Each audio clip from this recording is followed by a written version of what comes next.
publishers of How to Make America Utopia, Take Away the Economy from Those Who Rigged It, As I See It, Class Warfare, The Only Resort to Right-Wing Doom, It's Worth It, How to Talk to Your Right-Wing Relatives, Friends, and Neighbors, and other books written by Berto Williams.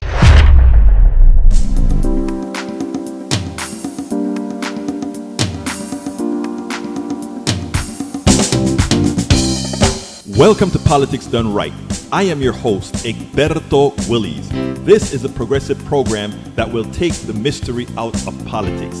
This is the program that will encourage you to make sure government becomes we the people. Whether you are liberal, progressive, conservative, or otherwise, you get to air your point of view. We are an independent media outlet that, unlike mainstream media beholden to corporations, we only owe allegiance to you. Remember, you can also send me a tweet at EGBERTOWILLIES. That is at Erberto Williams. Let us engage. It is Politics Done Right. Welcome to another edition of Politics Done Right. As you know, we like to do local stories as well as national and international stories. Today we have a special one because there is a great group in this city, the Houston Peace and Justice Center, that has a peace camp every single year. And today we're honored to have Angel Ramirez, who is the director of the Houston Peace and Justice Center Peace Camp. He's also an educator, born and raised in Houston. And of course, you know, he does other things. He's a writer. He goes ahead and he's an athletic instructor and all the words. I tell you what, why don't we let El Señor Ramirez tell us a little bit about himself. First, before we get started, tell us a little bit about who you are. Well, thank you, Erberto, for having me this morning. I am very pleased to let you guys know about the Peace Camp happening this summer, and also a little bit about myself. I am an educator, recently let go here in Houston. There's a lot of stuff happening in Houston and HISD. And I was one of those educators that actually was released of his duties this past year. But I'm not going to let that stop me from doing great things and reaching the masses and helping kids and helping other adults and educators just feel that peace, love, and justice here in Houston. I've been in education for I want to say about 10 years now. I started in 2015, and I actually created a class based on the concept of Peace Camp. And so my class was a social emotional learning space, and I was allowed to do yoga, meditation. I was allowed to teach kids about how to regulate their emotions, how to understand and have a vocabulary to understand other emotions, compassion, empathy, just love through art, music, dance. That's kind of who I am. I am an artist in many ways. I'm a dancer. I've been, all over Houston teaching salsa, merengue, bachata, cumbia, country and western line dance, and I get to teach the kids that too. Así que tú puedes hacerlo todo. Todito todo, así que Eso es lo que veo. Okay, so keep on, my brother. Tell me some more. Yeah, so the class that I had was, at Herrera Elementary here in the Houston's North Side, and up until I said about a month ago, I was looking forward to a summer of Peace Camp, and just things changed for me, and so now Peace Camp is going to be my primary focus. I'm also in a new sort of like adventure. I'm getting certified through the Breathe for Change organization to be a yoga, meditation, and mindfulness facilitator. So I'm getting certified in yoga, which is a new love of mine.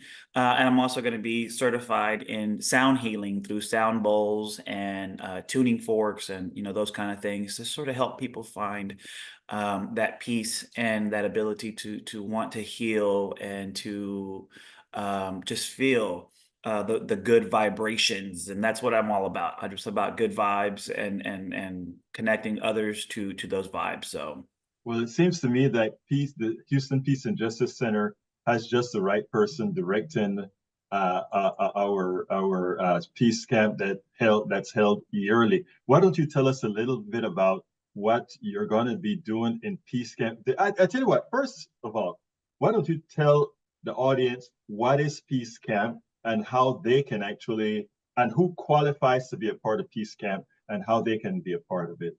absolutely. So Peace Camp is happening this summer. We've already had one camp that was held in South Houston at the Servants of Christ church, and we are now looking at having two more in July, and that's why I'm here. We actually would love to invite you and anyone who is listening to be a part of it. We're going to have the July dates are coming up. I'm trying to pull them up right now on my phone because I have that information right in front of me. Excuse me. So yes, so that was July 8th through the 12th. So that's Monday, Tuesday, Wednesday, Thursday, and Friday. It's going to be held at the Houston Mennonite Church. And where is that? That's going to be basically off of I-10 and Wirt Road, so in the Spring Branch area. That's like not far from IKEA Houston. Right. And so in that little area of town, we're going to be hosting the two peace camps that we have left this summer. And then the second peace camp is going to be July. Let me make sure I got the dates right because I'm just waking up. So good morning to everybody. July 20, looking at my calendar really quick, my phone's acting really silly now. July 22nd through the 26th. And that's going to be actually a teen camp. The first camp is going to be for what I call the littles. And that's going to be anyone from going into the first grade to sixth grade. So those children that are going to be participating that are in first through sixth can be with us there at camp from July 8th through the 12th. And then the bigs or the teens are going to be from the 22nd to the 26th. And that's anybody from seventh grade to high school seniors.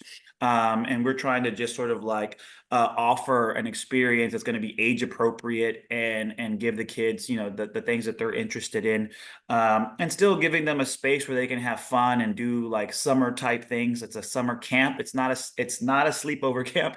It's basically you bring the kids over at around 8:30, 9 a.m. We get them a little breakfast snack, and then we just start our day. And our day is composed of these different type of themes and topics. Last camp, we talked about seeds of change and how we have to see ourselves as seeds of peace, where we're going to basically plant little seeds, and as we grow into our beautiful flowers and trees that are ourselves, we're bringing about change through peace, justice, environmentalism, talking about, we use, anything from music, popular songs to introduce kids to these concepts. And then we go into, activities. We had a beautiful experience learning about gardening and learning about how seeds themselves germinate and become flowers, and what we have to do in our part, as far as gardeners go and growers, to help that growth. And then we kind of use that as the symbol to talk about us growing in our understanding to change things. And so anything from what it means to stand up for, the rights of others and yourself, how to be a peaceful person and to basically find that inside of yourself.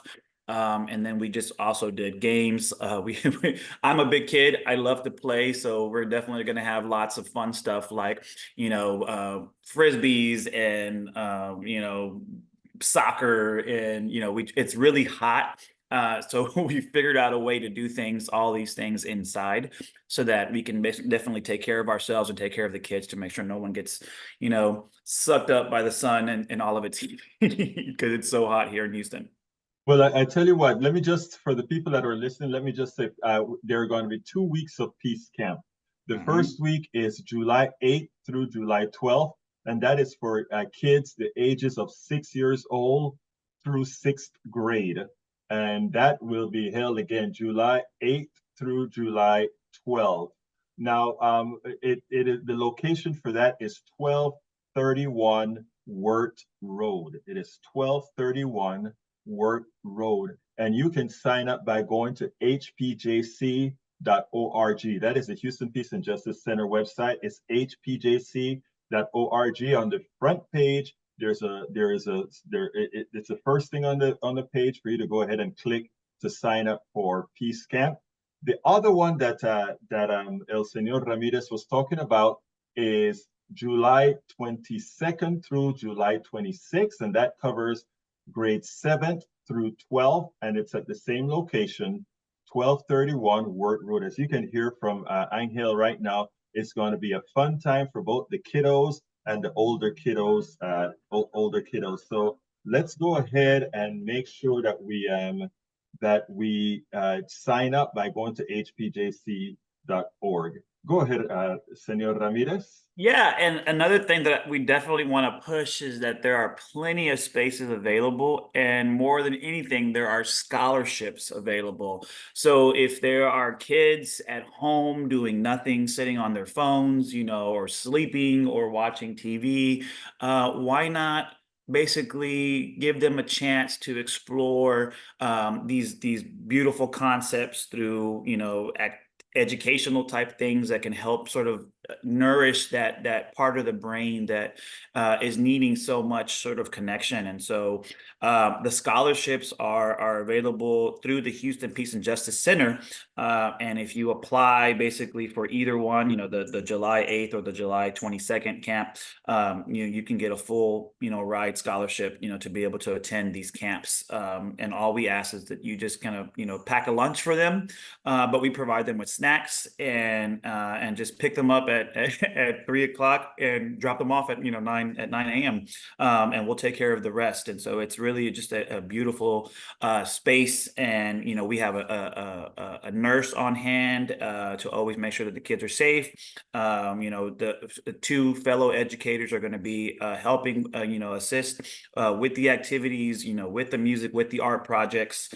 And we have just again the experience of wanting to connect to these concepts of inclusion, equality, conflict resolution. We talk about lots of different type of topics and things that are going to be coming up, but most of all we do it through music, arts, crafts, meditation. I'm getting to do a lot of that with them. So we're yoga, we're going to be doing a daily yoga, and then of course we're going to be dancing, because that's what I do, I dance. And so the kids get to learn firsthand how to just to love and to express themselves through music and dance and movement. Well, look, Angel Ramirez, I want to thank you for being here again. I want to remind everybody that for kids ages 6 through 6th grade, it is between July 8th and 12th. It's those 5 days. Sign up at hpjc.org. The location is going to be 1231 Wirt Road. All the information will be there at the HPJC website. And if your kids are between 7th grade and 12th grade, it will be July 22nd through July 26th. What better way to have your kid have a learning experience for 5 days at a peace camp, one run by El Director Angel Ramirez. So I tell you folks, please go ahead, go to hpjc.org and sign up. Give me a quick closer, Angel. A quick what? A quick closer. Oh yeah, absolutely. So again, we would love to see, the kids, and also just that free scholarship. So you don't have to worry about price wise, just, being able to bring them over to us, and we'll take care of the rest. And so we want to plant these seeds of change and create a space in Houston for these very important things. And that is peace, justice, love, and so much more. So please join us this summer. Angel Ramirez, Director of the Houston Peace and Justice Center Peace Camp. Thank you so kindly for having been on Politics Done Right. Thank you. Gracias a ustedes. Have a great day. Muchísimas gracias, hermano. Today, we are honored to have a special guest, someone that has been with us before under a different title. We have Jerry Ashton, founder of End Veteran Debt, a 501c3 private charitable foundation. He's going to be with us. He's a former Navy veteran. Jerry was also co-founder of RIP, Rest in Peace Medical Debt. That was also a 501c3 that cleared over $12 billion in debt, in medical debt. So this guy knows what he's doing. So again, welcome, my brother from another mother. Good day to you, Mr. Jerry Ashton. How are you doing today? I'm just ducky, Erberto, and yeah. I can't roll my R's, so don't ask me to do that. Well, I mean, I think you made a good attempt at that, and you did a good job. But anyway, look, I don't know if you are ever going to say, I'm going to settle down. It seems like you're always moving forward. You're always doing something. You're always helping folks out. That seemed to be your nature. Tell me a little bit about your new project. And I don't know how new it is, but End Veteran Debt. We are in a society where we ask a lot of people to sacrifice. They sacrifice to keep our country one of the most powerful, if not the most powerful country in the world. Yet when it's time to take care of the ones who pretty much ensure our safety, etc., we're not too kind with them. Why don't you tell me about your new project? Well, thank you for asking, and thank you, audience, for listening to this magnificent podcaster and fellow human being, Berto Williams. Yes, there is something new and bigger. What happened with RIP Medical Debt, if you remember, I and a friend by the name of Craig Antico wandered into Occupy Wall Street back in 2011 and became intrigued with the messages we heard there. We were a couple of former debt collectors ourselves, and when we listened to the complaints, all the wrongs that need to be righted, there was one that we were particularly suited to do something about, and that was medical debt. We know how to collect medical debt. We just didn't realize what a scourge it was and the harm it was doing to America. So we decided to switch gears, re-engineer ourselves, and begin the process of eliminating medical debt. And it was just a wild idea 10 years ago, not much of a chance for success. Nobody talked about medical debt back in 2014, but today you can't open a newspaper without reading about it. And that's because of what we started, just because we were touched. Just like I'm hoping that your listener and viewer will be touched by the story I'm going to tell you about veterans. So yeah, we walked into Occupy Wall Street as debt collectors, walked out as debt forgivers. Now I'm going to switch gears and pay attention to veterans, because veterans, even though there are about 18 million veterans in America, that comprises 6% of our population. Guess what? They account for twice as many people who are homeless, twice as many people who commit suicide, twice as many people who are in various forms of financial and societal dangers. So let me ask you this: does the date June 6 mean anything to you or your listeners? I think you should enlighten us, but I think it has something to do with the Second World War, correct? I believe it does. June 6, 1944. D-Day? D-Day. D-Day. That's when the Americans and their allies stormed the beaches at Normandy in order to liberate Europe. When that job was completed and they began coming home in 1945, they were greeted like heroes. Today, not so much. Our veterans who are returning today face a much different America. So I'm not going into the seemingly endless statistics of how they're affected, but we're here to change that. We're going to change the story, just like we changed the story on medical debt. So we're taking June 6th seriously, and we launched Operation Debt Day. It's no longer D-Day, it's Debt Day. And between June 6th, 2024, going forward to June 5, 2025, we are going to set about to raise enough money to abolish $80 million worth of veteran debt. Did you say 80 billion as in a B? Yeah, and million as in M. Oh, okay, okay. That's what I hoped you had said. Yes. Okay, go ahead. Yeah.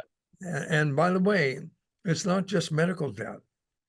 We're taking a look at any debt that encumbers or harms a veteran. You're talking about predatory debt, like payday loans, car title notes, scam educational systems, schools.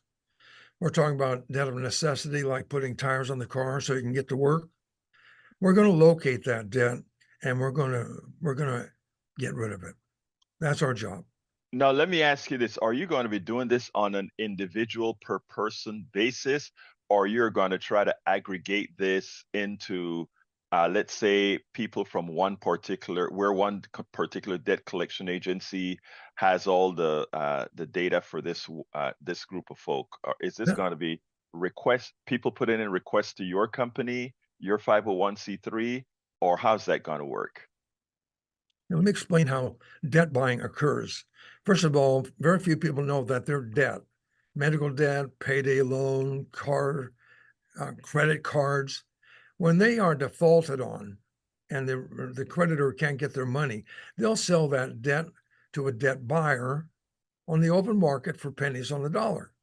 When they have that debt in their possession, they then either begin the collection process or they sell it out to other collection agencies who then pursue you and me for the full amount.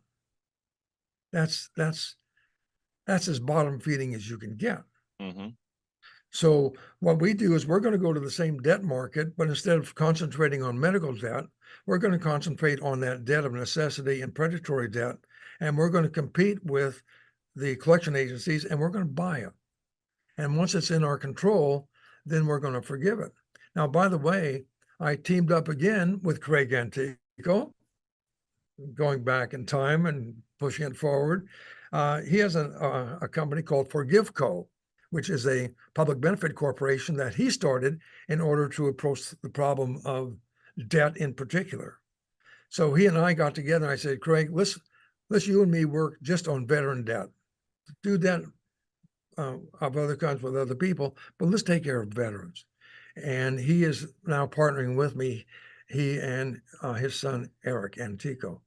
So we're pretty happy about that. So what does that mean to somebody who's listening?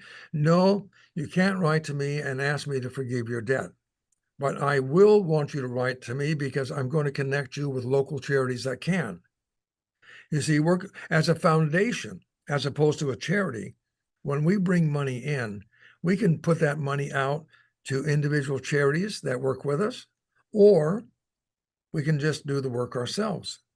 But this is a national and local approach, thinking globally, but acting locally. So we're partnering with 80 different organizations, veteran, civilian, anybody that has a care about veterans, and each one of them we're going to co-fundraise so that in their area, which is getting to your point, in their home state, we're going to have them with us raise enough money. And by the way, that's $50,000 to buy $1 million worth of veteran debt and then forgive it, sending letters from us to the people whose debt has been forgiven and say, guess what? You'll never hear from a bill collector again. And by the way, before I forget, endveterandebt.org. That's where you got to go to help us. And veteran are plural or singular? Veteran. And debt is DEBT. Endveterandebt.org.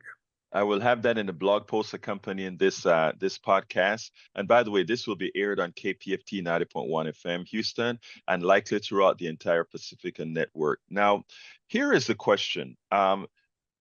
Now, this is a service that there are two things that I think you need. One is the people that need help and the people who are willing to help your organization by the debt at pennies on the dollar so that it can actually be forgiven. Because as you get income in, you're buying that debt not to go after somebody, but you're buying that debt to forgive it.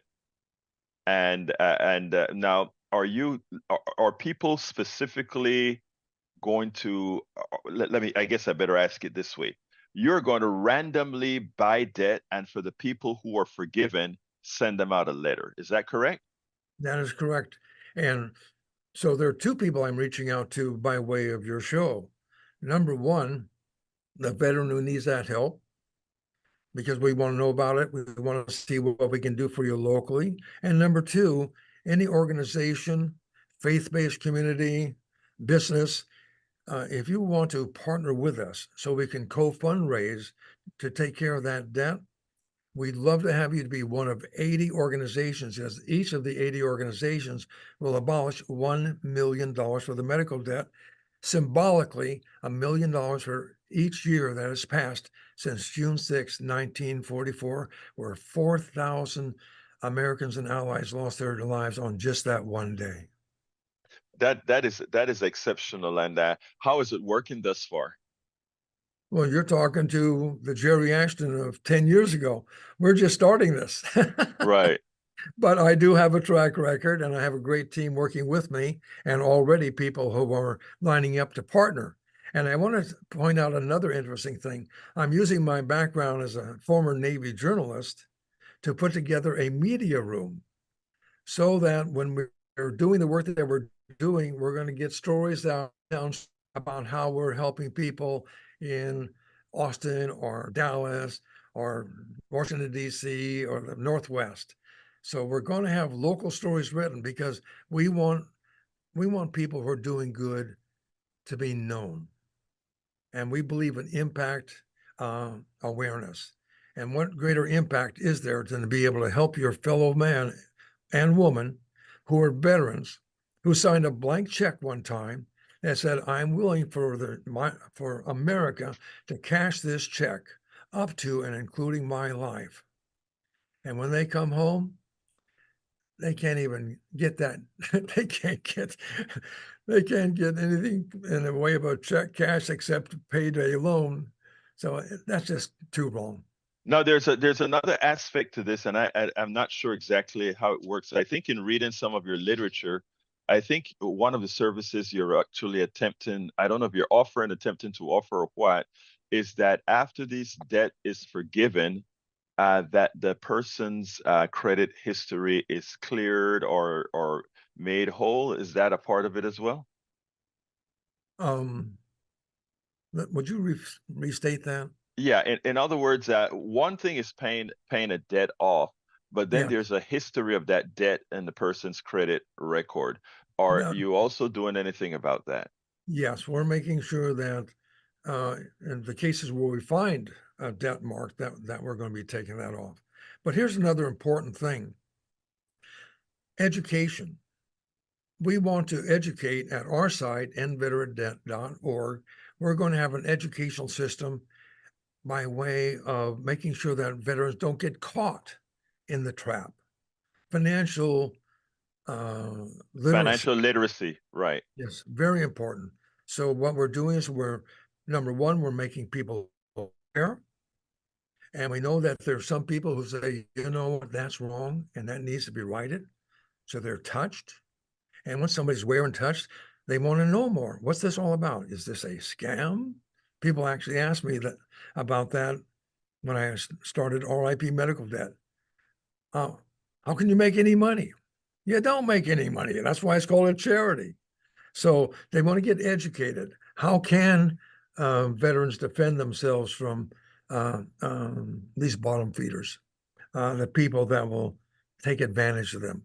And if they do they have an ally, groups of people who know what they're talking about, subject matter experts who will step up and say, you need to do this and this and this.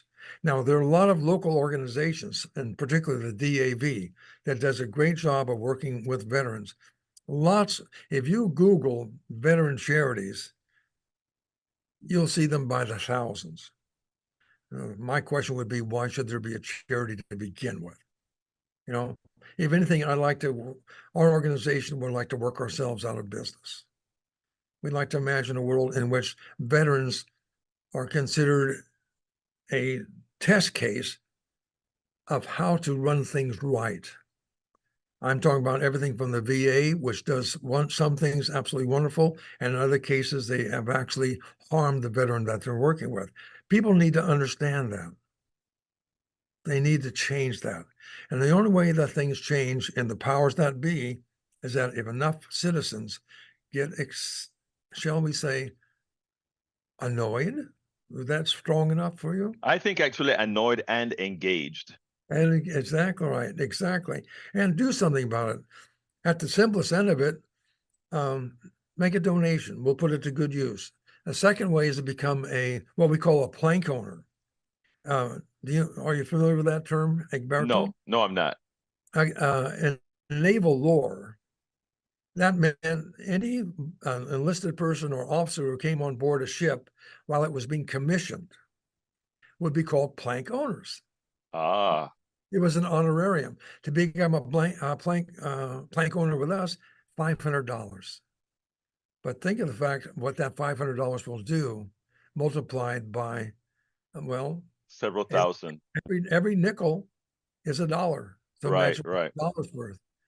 So if you will do that, that will be great. And of course, we're looking for people who want to work with us in Operation Debt Day, so that someday we'll have an Operation Undebt Day. That we can all live toward that operation on that day. Well, my dear friend Jerry, tell me something that I should have asked you that I didn't. I think you've done a great job. I guess I would like to bring up the fact that money is not the root of all evil. Debt is the root of all evil. And when we allow people to slip into debt and then not give them a helping hand, have you ever heard of the term social determinants? Oh, yeah. Yes. Social determinant is anything upstream from an incident or an accident that contributed to that incident or that accident. For example, if you're living in a food desert, or if you're living in a transportation desert, that will affect your health. It'll affect your ability to get to a job. Are you aware of the fact that debt itself is a social determinant of suicide? Yes, yes. We want to get rid of two things: their debt, and eliminate and reduce the amount of suicide. If you get rid of the thing that determines further action, then you solve the problem of further whatever would have come from that said bad action. Excellent. Well, look, Jerry, it's always been a pleasure speaking to you. I have a whole lot of respect for the work that you do. Thank you for the work that you do, and please keep doing the work that you do. It is invaluable, and I'm sure just like you got a whole lot of folks out of debt with the RIP medical debt, you will also with End Veteran Debt. Thank you so kindly for having been on Politics Done Right. Thank you, and thank your listeners for learning more about this wrong that needs to be righted. Today, I'm honored to have a special person, the unconventional journalist, Sam Osser. As you guys know, I am very, very specific about having independent journalism taking over the sphere in this country. As we know, corporate journalism simply doesn't cover the things that need to be covered. Why? Because it's not in their interest. But anyway, with us, again, Sam Osser, welcome to Politics Done Right. How are you doing today? I'm doing really well. Thank you, Erberto. Well, look, let me tell you, when I heard from you and heard that you were embarking on a new project with regards to empowering the community or letting the community know that they are empowered to do what I kind of refer to as citizens journalism. Why don't you tell me a little bit about some of the plans that you, along with other organizations, are talking about? Right, for sure. Thanks again for having me on. So I've been doing journalism now as my activism for about 6-7 years. And it's getting to the point where I've realized like it's time to teach people how to report in their own communities. And the reason being is because, the news is not reflecting what community wants or needs to see. And people in their own community, they know when their streets flood. They know when they're working or trying to deal with Houston City Council to bring attention to the flooding. They know what's going on. So this effort, it's a workshop, and I'll be doing it with the Climate Justice Museum at the Post. And this workshop is just to help people tell their own stories. Like, we have everything we need to tell our own stories. We have so many free tools. Like you and I, we engage in a lot of digital things online, and it's accessible to everybody.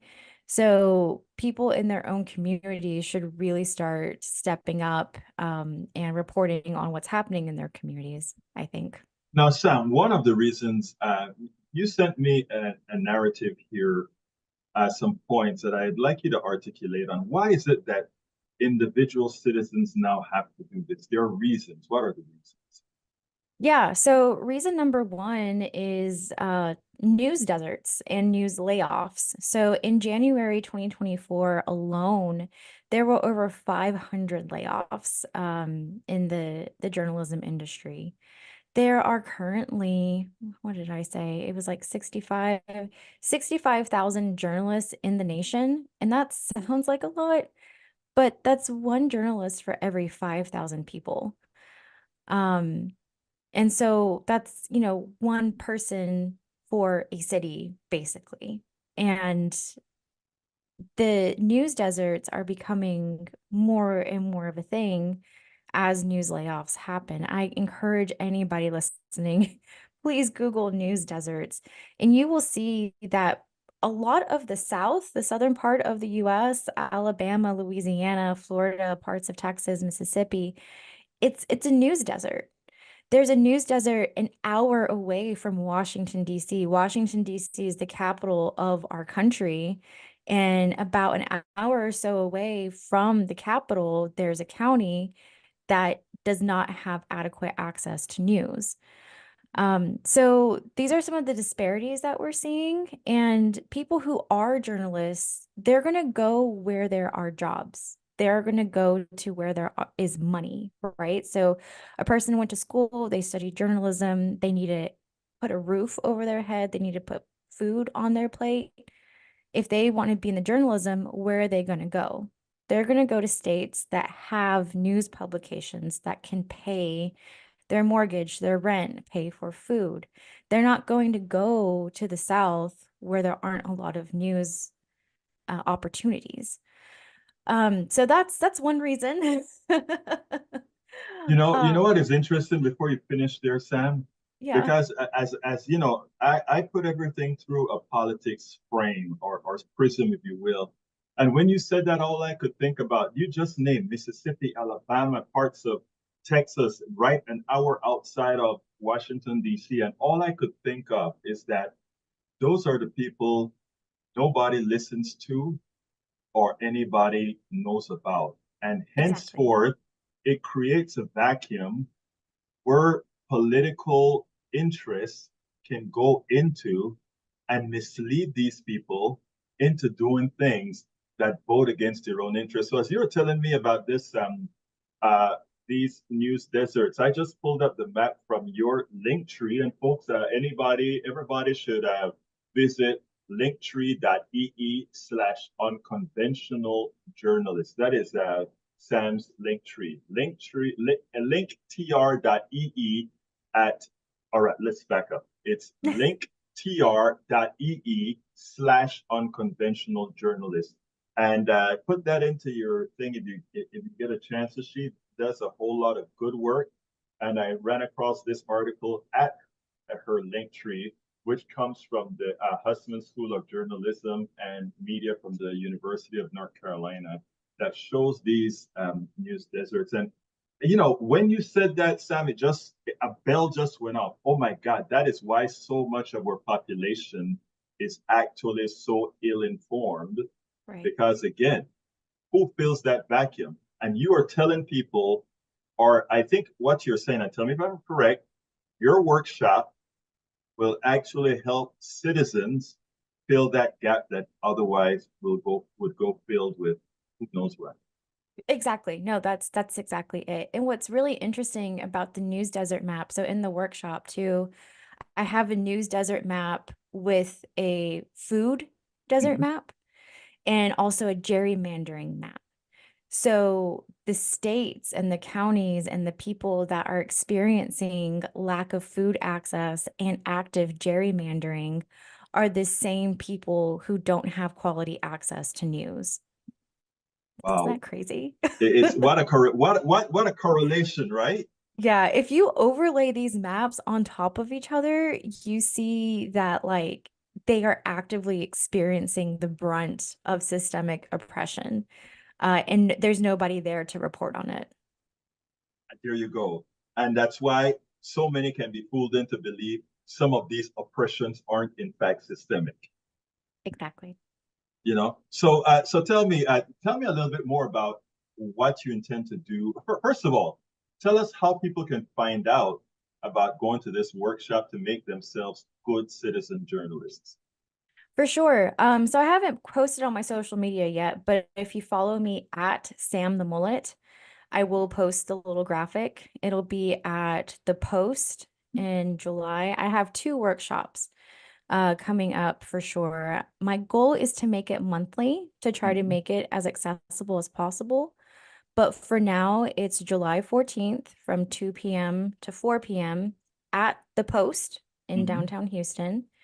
And then the second one is August 11th, also from 2 p.m. to 4 p.m. So that's July 14th and August 11th. And you'll have all of that on your Twitter at Sam the Mullet, right? Yes, at Sam the Mullet. Yes. Yeah, because I think let me tell you, hearing about this excites me because I constantly talk about us having to take care of ourselves. We're the ones who are going to have to save ourselves. We can't expect these corporations who own these entities to come out there and fill the void.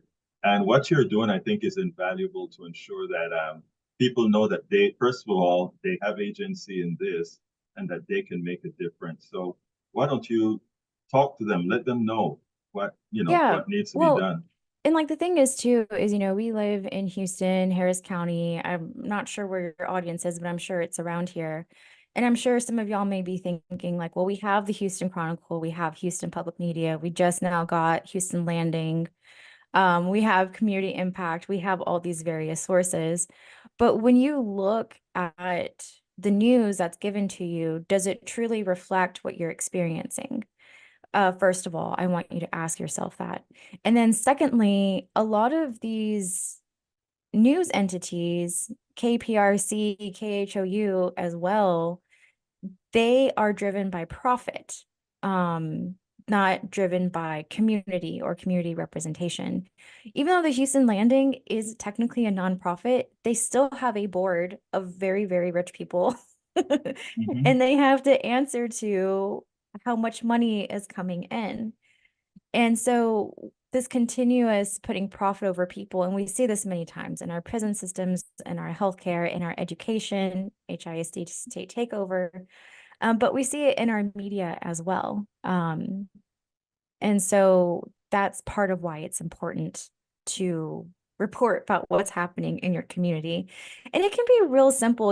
I've been talking to some people about this because it's been I'm on 2 years of like, okay, I'm going to do this workshop, finally launching it. I've been thinking and talking about it for 2 years and getting feedback from people. And one of the main things that kind of puts people at a pause is they're like, I'm not articulate, I'm not educated, I'm not a journalist. And the thing I have to say to that, and this is part of the workshop that I give, is that Western media as we know it was created by a bunch of white guys in the 1920s. I'm serious. There's this book called the Untold Story of Objectivity. It's by Lewis Raven Wallace. Lewis Raven Wallace was a corporate journalist and he quit. And he's now part of Press On, which is a Southern journalism movement, journalism in service of liberation. He's now part of that group and he does journalism in service of liberation now. No, it's called Undoing the Myth of Objectivity. And in his book, he researches, where did objectivity even come from? And prior to the 1900s, news was given out by different political parties. So you had socialists, they had their newspaper, the capitalists had their newspaper, the communists had their newspaper. All these different political groups had their newspaper. When we get into the 1920s and 30s, what happens? The Great Depression. People are trying to get money. So news went away from all these partisan news outlets to something being more centralized and in favor of advertising. That's when advertising models were introduced into the news media, because they were like, well, it's the Great Depression. I need to make money. So how can I make money based off the news? And they started putting ads more heavily in their papers than they did in the past. And neutrality came about because they were trying to be neutral as to not piss off their advertisers. And the thing is too, like, these white guys who created this form of journalism in the 1920s and 30s, we have to keep in mind that they were probably racist, probably transphobic, homophobic. If they were stewards of newspapers in the South, they were probably in the Klan, to be honest. And so this is what kind of seeded our current form of Western media. And again, Lewis Raven Wallace, Undoing the Myth of Objectivity, he did a bunch of research and he writes it all down about the history and where we are now.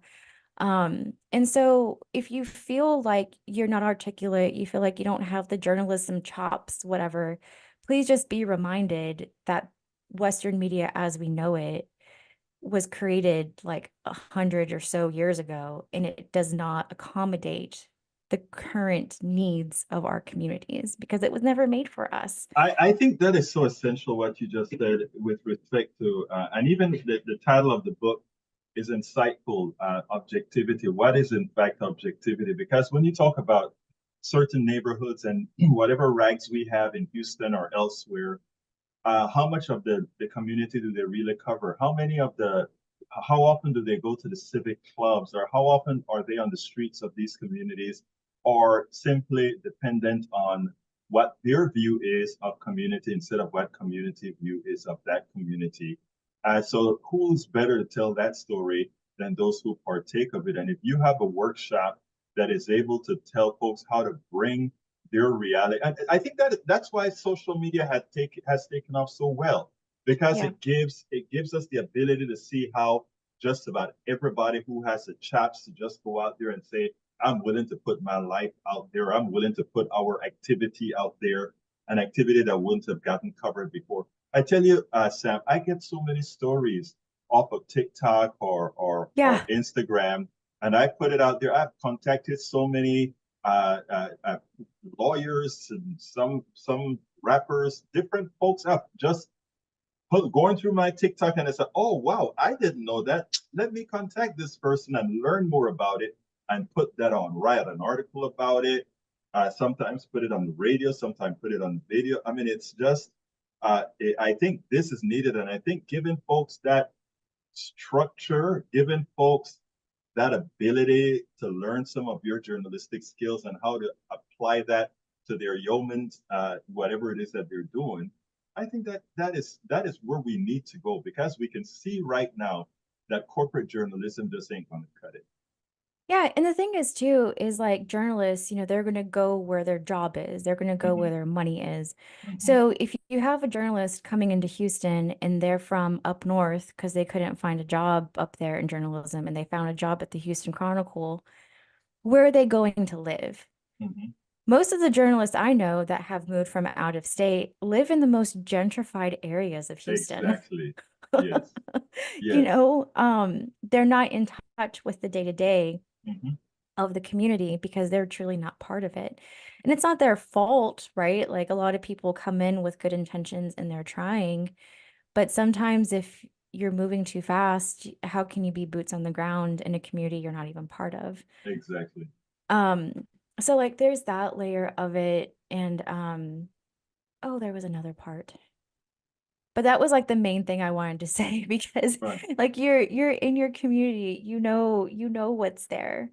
And we Right. have all these different tools. And oh yes, I wanted to say, like, also my workshop, like, it does cover some basic elements of journalism, right? You can report on your community, but you can't say things that are false. Right. Right. Make sure you fact check yourself. It's like when you're arguing with your spouse or arguing with whoever, you want to make sure your facts are straight. And that goes for journalism in general, whether or not it's citizen journalism or whatever. So even though Western journalism as we know it was created in the 1900s out of the Great Depression, fact checking is still valid. Right. So I'm not saying like throw everything out the door, just throw your insecurities about not measuring up out the door. Right. Well, look, let me tell you, Sam, give me a closer. Give our audience, first of all, tell us a little bit more about your workshop. How can they get in touch with you? And give me a good closer. Alrighty, so the workshop I've been doing on and off for about a year or so. And I finally have come to a head with it. And the Climate Justice Museum has agreed to let me do this workshop in their space. They currently have their space at the Post in downtown Houston. The Post is the new fancy post office with all the restaurants. And so in tandem with the Climate Justice Museum, I'm going to be putting on this workshop in this space. Right now, it's all physical. I'm not having any online ones because I'm really just trying to tap into who's here, who's around me. But if it is something of interest for it to be online, if you message me at Sam the Mullet, whenever you follow me, if I gauge that there's enough interest for online workshops, we can definitely go that route. But for now, the 2 workshops I have planned is July 14th from 2 to 4 p.m. at the Post, and August from 2 to 4 p.m. also at the Post in the Climate Justice Museum space. And we're going to be covering a couple of things. We're going to be covering what is community journalism, why is it important, the basics of journalism, and then at the end, we're going to brainstorm story ideas so that way you can leave with ideas on what to write on going forward. You have been listening to the unconventional journalist, Sam Osser. Sam, thank you so kindly for having been on Politics Done Right. This is definitely something that we need. The question is, how long is America, those who support Donald Trump, going to allow not only Donald Trump to fool them, but for the folks who know who Donald Trump is to also fool them just for the sake of implicit power, a power they're not yet sure that they have, but a power that they want to be there in case it is realized.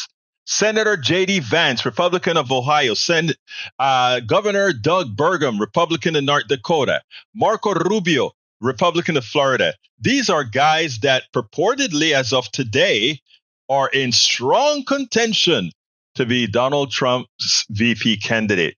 The problem is that these guys had or wanted nothing to do with Donald Trump, because in the case of Rubio, he always knew Donald Trump was a con man, not to speak about what he said about many, many times, little Marco, etc. Then there is Doug Burgum. Doug is a businessman, and he likes to have a phrase where he says things like, you lie with dogs, you rise with fleas. He didn't quite say it that way. You'll hear what he had to say. And then, of course, there's J.D. Vance. J.D. Vance said it in no uncertain terms. So look, folks, listen to this. I want you to hear just a snippet of what these 3 candidates or these 3 politicians thought about Donald Trump. Then we'll take it on the other side. I'm a never Trump guy. I never liked him. Would you ever do business with Donald Trump? I don't think so. Why? I would I just think that it's important that you're judged by the company you keep. There is no way we are going to allow a con artist to take over the conservative movement, and Donald Trump is a con artist. So now, folks, these guys in the days when honesty meant something to them, they were bona fide, honest conservatives. And what they did is they said exactly what they felt about Donald Trump, what Donald Trump would do to the party, and how dangerous Donald Trump is. But for their own personal benefit, they decided to forget about country, forget about what is right, and to support Donald Trump. How can you even then vote these guys into the offices they currently have?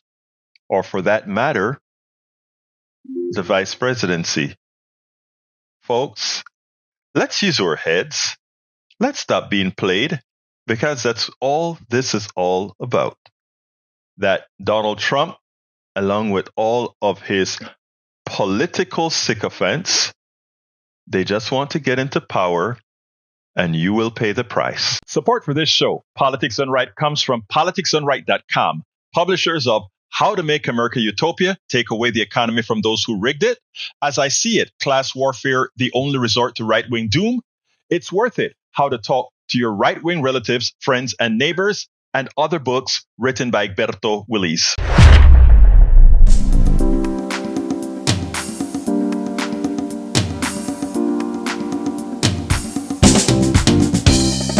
Welcome to Politics Done Right.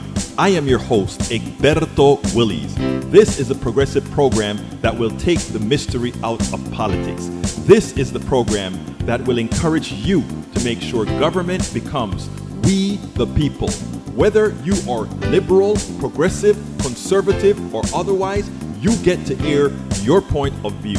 We are an independent media outlet that, unlike mainstream media beholden to corporations, we only owe allegiance to you.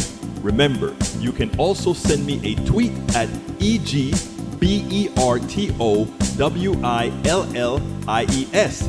That is at Erberto Williams. Let us engage.